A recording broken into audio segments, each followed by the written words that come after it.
be standing here so close to me. In the 1940s, film was changing. The shadow of war loomed over everyone, and as a result, film was evolving from a happy, musical style to a dark, brooding style.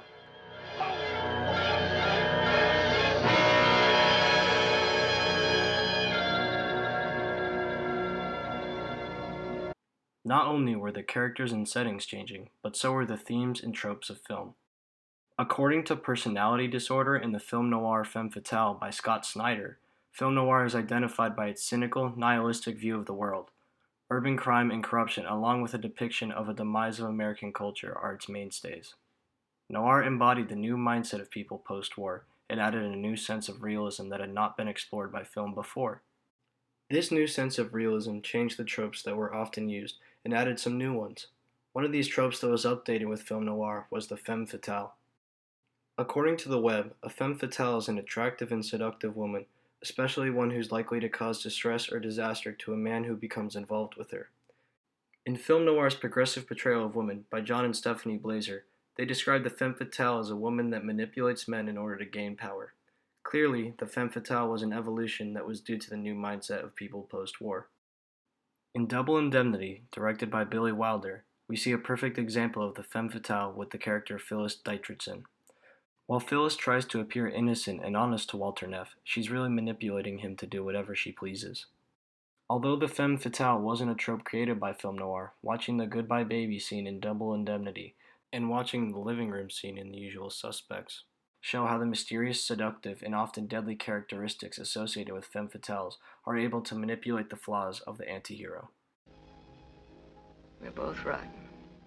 When the scene starts, we see Phyllis sitting and smoking a cigarette.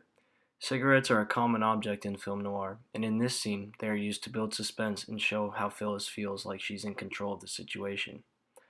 Walter towers over her, indicating that he thinks he's in control, but she remains unfazed. Then we see her throw her cigarette down and get up from her chair as Walter is closing the window. She has a sinister smirk on her face that we can clearly see with the medium angle we have of her. This sinister smirk juxtaposes her appearance very well. We see the real Phyllis, the evil Phyllis, come out when she smirks, as opposed to the innocent white dress Phyllis. Then, we get the diegetic sound of a gun firing. She shot at Walter with the intention to kill, which doesn't line up with her innocent look very much.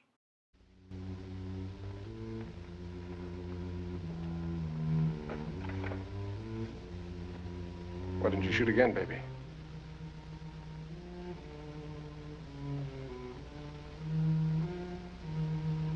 Don't tell me it's because you've been in love with me all this time. When the camera is focused on her, it's a high-angle close-up shot. This is intended to once again show innocence or vulnerability. Even though her jig is up, she's trying to seduce and manipulate Walter once again, and the high-angle shot emphasizes that. I never thought that could happen to me. She's tearing up, most likely faking her emotions to get Walter back on her side. Then, Walter shoots her as we're looking at her face. Goodbye, baby. She has a second of discomfort, stunned that he would kill her after she admits that she loves him. Then she falls, no longer able to manipulate and lie anymore.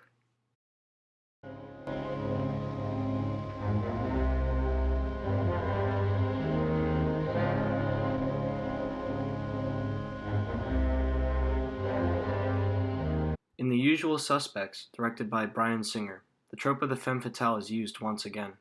This time, it's with the character Verbal, or should I say, Kaiser Soze. Verbal is another example of a femme fatale because he is able to manipulate the antihero, Dean Keaton, into doing one last job.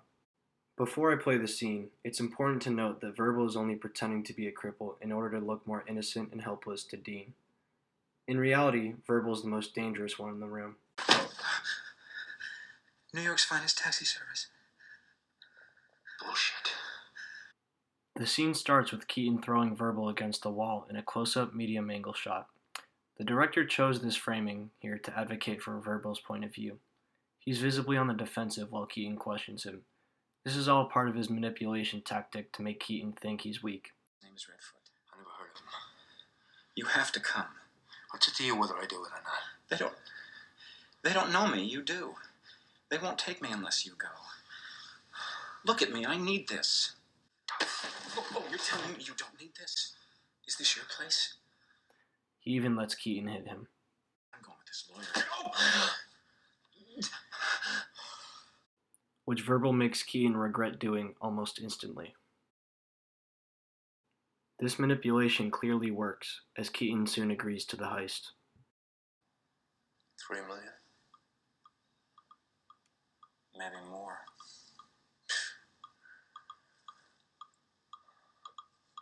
No killing. Not if we do it my way. While Verbal doesn't manipulate the anti-hero in the same way that we see Phyllis do, there's no doubt that their characters share attributes of the Femme Fatale. Their master manipulation skills, hidden motives, and split personalities all support the fact that Femme Fatales are able to manipulate the flaws of the anti-hero in order to further the plot, which is why the Femme Fatale is such a staple of film noir. So kiss me once, then kiss me twice, then kiss me once again. It's been a long